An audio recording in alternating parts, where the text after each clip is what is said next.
Part 3, How to Break the Worry Habit Before It Breaks You. Chapter 6, How to Crowd Worry Out of Your Mind. I shall never forget the night, a few years ago, when Marion J. Douglas was a student in one of my classes. Opening parenthesis. I have not used his real name. He requested me, for personal reasons, not to reveal his identity. Closing parenthesis. But here is his real story as he told it before one of our adult education classes. He told us how tragedy had struck at his home, not once, but twice. The first time he had lost his 5-year-old daughter, a child he adored. He and his wife thought they couldn't endure that first loss. But, as he said, 10 months later, God gave us another little girl and she died in 5 days. This double bereavement was almost too much to bear. I couldn't take it, this father told us. I couldn't sleep, I couldn't eat, I couldn't rest or relax. My nerves were utterly shaken and my confidence gone. At last he went to doctors. One recommended sleeping pills and another recommended a trip. He tried both, but neither remedy helped. He said, "My body felt as if it were encased in a vice, and the jaws of the vice were being drawn tighter and tighter." The tension of grief. If you have ever been paralyzed by sorrow, you know what he meant. But thank God, I had one child left, a 4-year-old son. He gave me the solution to my problem. One afternoon as I sat around feeling sorry for myself, he asked, "Daddy, will you build a boat for me?" I was in no mood to build a boat. In fact, I was in no mood to do anything. But my son is a persistent little fellow. I had to give in. Building that toy boat took about 3 hours. By the time it was finished, I realized that those 3 hours spent building that boat were the first hours of mental relaxation and peace that I had had in months. That discovery jarred me out of my lethargy and caused me to do a bit of thinking, the first real thinking I had done in months. I realized that it is difficult to worry while you are busy doing something that requires planning and thinking. In my case, building the boat had knocked worry out of the ring. So I resolved to keep busy. The following night, I went from room to room in the house, compiling a list of jobs that ought to be done. Scores of items needed to be repaired. Bookcases, stair steps, storm windows, window shades, knobs, locks, leaky taps. Astonishing as it seems, in the course of 2 weeks I had made a list of 242 items that needed attention. During the last 2 years I have completed most of them. Besides, I have filled my life with stimulating activities. 2 nights per week I attend adult education classes in New York. I have gone in for civic activities in my hometown and I am now chairman of the school board. I attend scores of meetings. I help collect money for the Red Cross and other activities. I am so busy now that I have no time for worry. No time for worry. That is exactly what Winston Churchill said when he was working 18 hours a day at the height of the war. When he was asked if he worried about his tremendous responsibilities, he said, "I'm too busy. I have no time for worry." Charles Kettering was in that same fix when he started out to invent a self-starter for automobiles. Mr. Kettering was, until his recent retirement, vice president of General Motors in charge of the world-famous General Motors Research Corporation. But in those days, he was so poor that he had to use the hayloft of a barn as a laboratory. To buy groceries, he had to use $1,500 that his wife had made by giving piano lessons. Later, had to borrow $500 on his life insurance. I asked his wife if she wasn't worried at a time like that. "Yes," she replied, "I was so worried I couldn't sleep." But Mr. Kettering wasn't. He was too absorbed in his work to worry.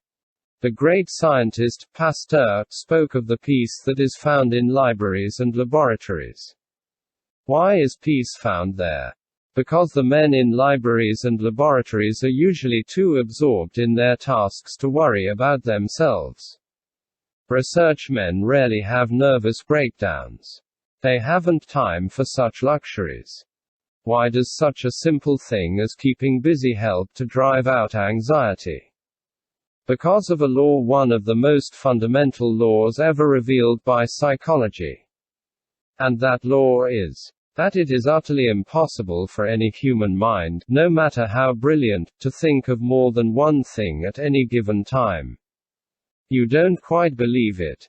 Very well, then, let's try an experiment.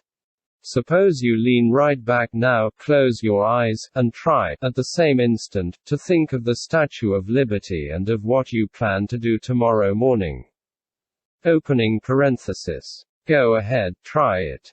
Closing parenthesis. You found out, didn't you, that you could focus on either thought in turn, but never on both simultaneously?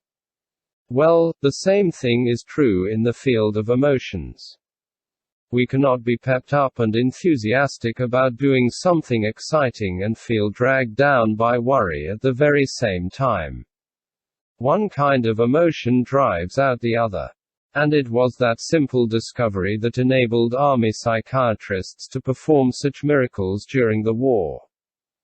When men came out of battle so shaken by the experience that they were called psychoneurotic, army doctors prescribed keep them busy as a cure. Every waking minute of these nerve-shocked men was filled with activity, usually outdoor activity, such as fishing, hunting, playing ball, golf, taking pictures, making gardens, and dancing.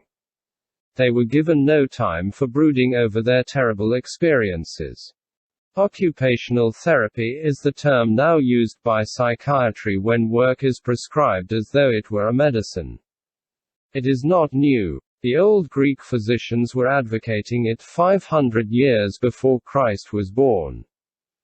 The Quakers were using it in Philadelphia in Ben Franklin's time. A man who visited a Quaker sanatorium in 1774 was shocked to see that the patients who were mentally ill were busy spinning flax. He thought these poor unfortunates were being exploited until the Quakers explained that they found that their patients actually improved when they did a little work. It was soothing to the nerves. Any psychiatrist will tell you that work, keeping busy, is one of the best anesthetics ever known for sick nerves. Henry W. Longfellow found that out for himself when he lost his young wife. His wife had been melting some sealing wax at a candle one day, when her clothes caught on fire. Longfellow heard her cries and tried to reach her in time. But she died from the burns. For a while, Longfellow was so tortured by the memory of that dreadful experience that he nearly went insane. But, fortunately for him, his 3 small children needed his attention. In spite of his own grief, Longfellow undertook to be father and mother to his children. He took them for walks, told them stories, played games with them, and immortalized their companionship in his poem The Children's Hour. He also translated Dante. And all these duties combined kept him so busy that he forgot himself entirely, and regained his peace of mind. As Tennyson declared when he lost his most intimate friend, Arthur Hallam, "I must lose myself in action, lest I wither in despair." Most of us have little trouble losing ourselves in action while we have our noses to the grindstone and are doing our day's work. But the hours after work, they are the dangerous ones. Just when we're free to enjoy our own leisure, and ought to be happiest, that's when the blue devils of worry attack us. That's when we begin to wonder whether we're getting anywhere in life. Whether we're in a rut. Whether the boss meant anything by that remark he made today. Or whether we're getting bored.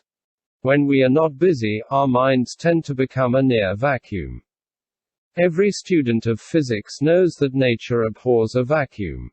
The nearest thing to a vacuum that you and I will probably ever see is the inside of an incandescent electric light bulb.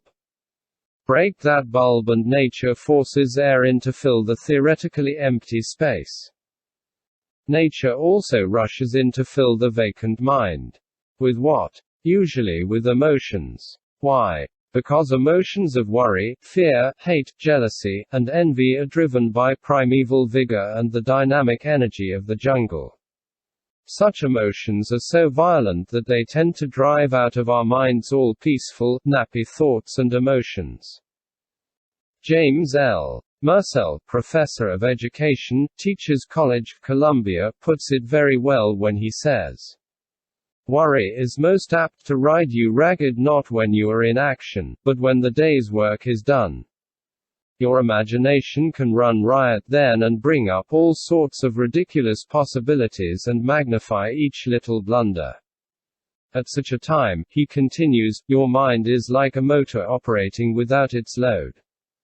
It races and threatens to burn out its bearings or even to tear itself to bits. The remedy for worry is to get completely occupied doing something constructive." But you don't have to be a college professor to realize this truth and put it into practice. During the war, I met a housewife from Chicago who told me how she discovered for herself that the remedy for worry is to get completely occupied doing something constructive.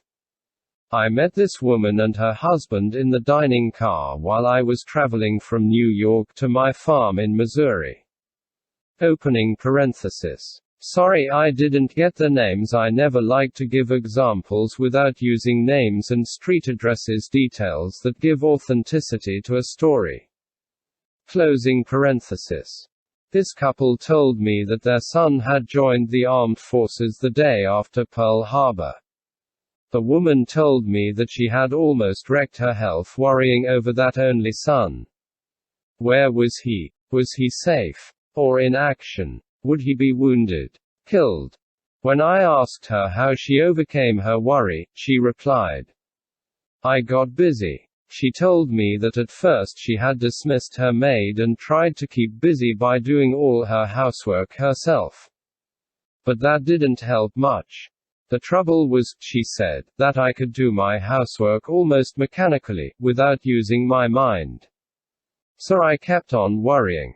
While making the beds and washing the dishes, I realized I needed some new kind of work that would keep me busy both mentally and physically every hour of the day. So I took a job as a saleswoman in a large department store. That did it, she said. I immediately found myself in a whirlwind of activity. Customers swarming around me, asking for prices, sizes, colors. Never a second to think of anything except my immediate duty. And when night came, I could think of nothing except getting off my aching feet. As soon as I ate dinner, I fell into bed and instantly became unconscious. I had neither the time nor the energy to worry. She discovered for herself what John Cooper Powys meant when he said, "In the art of forgetting the unpleasant." A certain comfortable security, a certain profound inner peace, a kind of happy numbness, soothes the nerves of the human animal when absorbed in its allotted task. And what a blessing that it is so. Ossa Johnson, the world's most famous woman explorer, recently told me how she found release from worry and grief. You may have read the story of her life. It is called I Married Adventure. If any woman ever married adventure, she certainly did. Martin Johnson married her when she was 16 and lifted her feet off the sidewalks of Chanute, Kansas, and set 'em down on the wild jungle trails of Borneo. For a quarter of a century, this Kansas couple traveled all over the world, making motion pictures of the vanishing wildlife of Asia and Africa. Back in America 9 years ago, they were on a lecture tour, showing their famous films. They took a plane out of Denver, bound for the coast. The plane plunged into a mountain. Martin Johnson was killed instantly. The doctors said Ossa would never leave her bed again. But they didn't know Ossa Johnson. 3 months later, she was in a wheelchair, lecturing before large audiences. In fact, she addressed over 100 audiences that season, all from a wheelchair. When I asked her why she did it, she replied, "I did it so that I would have no time for sorrow and worry." Ossa Johnson had discovered the same truth that Tennyson had sung about a century earlier. "I must lose myself in action, lest I wither in despair." Admiral Byrd discovered this same truth when he lived all alone for 5 months in a shack that was literally buried in the great glacial ice cap that covers the South Pole, an ice cap that holds nature's oldest secrets, an ice cap covering an unknown continent larger than the United States and Europe combined. Admiral Byrd spent 5 months there alone. No other living creature of any kind existed within 100 miles. The cold was so intense that he could hear his breath freeze and crystallize as the wind blew it past his ears. In his book Alone, Admiral Byrd tells all about those 5 months he spent in bewildering and soul-shattering darkness. The days were as black as the nights. He had to keep busy to preserve his sanity. At night, he says, before blowing out the lantern, I formed the habit of blocking out the morrow's work. It was a case of assigning myself an hour, say, to the escape tunnel, half an hour to leveling drift, an hour to straightening up the fuel drums, an hour to cutting bookshelves in the walls of the food tunnel, and 2 hours to renewing a broken bridge in the man-hauling sledge. It was wonderful, he says, to be able to dole out time in this way. It brought me an extraordinary sense of command over myself. And he adds, without that or an equivalent, the days would have been without purpose. And without purpose they would have ended, as such days always end, in disintegration. Note that last again. Without purpose, the days would have ended, as such days always end, in disintegration. If you and I are worried, let's remember that we can use good old-fashioned work as a medicine. That was said by no less an authority than the late Drive. Richard C. Cabot, formerly professor of clinical medicine at Harvard. In his book What Men Live By, Dr. Cabot says, as a physician, I have had the happiness of seeing work cure many persons who have suffered from trembling palsy of the soul which results from overmastering doubts, hesitations, vacillation and fear. Courage given us by our work is like the self-reliance which Emerson has made forever glorious. If you and I don't keep busy, if we sit around and brood, we will hatch out a whole flock of what Charles Darwin used to call the wibber-jibbers. And the wibber-jibbers are nothing but old-fashioned gremlins that will run us hollow and destroy our power of action and our power of will. I know a businessman in New York who fought the wibber-jibbers by getting so busy that he had no time to fret and stew. His name is Tremper Longman, and his office is at 40 Wall Street. He was a student in one of my adult education classes. And his talk on conquering worry was so interesting, so impressive, that I asked him to have supper with me after class. And we sat in a restaurant until long past midnight, discussing his experiences. Here is the story he told me. 18 years ago, I was so worried I had insomnia. I was tense, irritated, and jittery. I felt I was headed for a nervous breakdown. I had reason to be worried. I was treasurer of the Crown Fruit and Extract Company, 418 West Broadway, New York. We had $500,000 invested in strawberries packed in gallon tins. For 20 years, we had been selling these gallon tins of strawberries to manufacturers of ice cream. Suddenly our sales stopped because the big ice cream makers, such as National Dairy and Borden's, were rapidly increasing their production and were saving money and time by buying strawberries packed in barrels. Not only were we left with $500,000 in berries we couldn't sell, but we were also under contract to buy $1 million more of strawberries in the next 12 months. We had already borrowed $350,000 from the banks. We couldn't possibly pay off or renew these loans. No wonder I was worried. I rushed out to Watsonville, California, where our factory was located, and tried to persuade our president that conditions had changed, that we were facing ruin. He refused to believe it. He blamed our New York office for all the trouble, poor salesmanship. After days of pleading, I finally persuaded him to stop packing more strawberries and to sell our new supply on the fresh berry market in San Francisco. That almost solved our problems. I should have been able to stop worrying then. But I couldn't. Worry is a habit. And I had that habit. When I returned to New York, I began worrying about everything.